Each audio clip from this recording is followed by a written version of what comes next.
Bukas papagawa ko itong disc brake. Kasi yung ano niya, yung disc brake disc niya medyo makipalit na.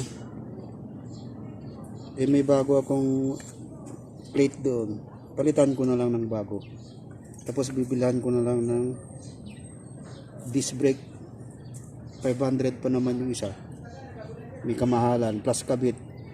Sigurado aabot ng 700 na naman to bukas.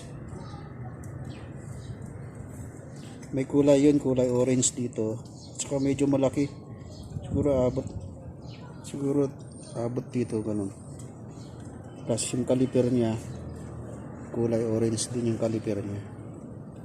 Dagdag kulay ng motor. So yun guys, update lang pag may time. Huwag kalimutan mag-subscribe sa aking YouTube channel, Musang TVL. Pakipindot na rin yung ring the bell na rin para updated kayo sa lahat ng aking video.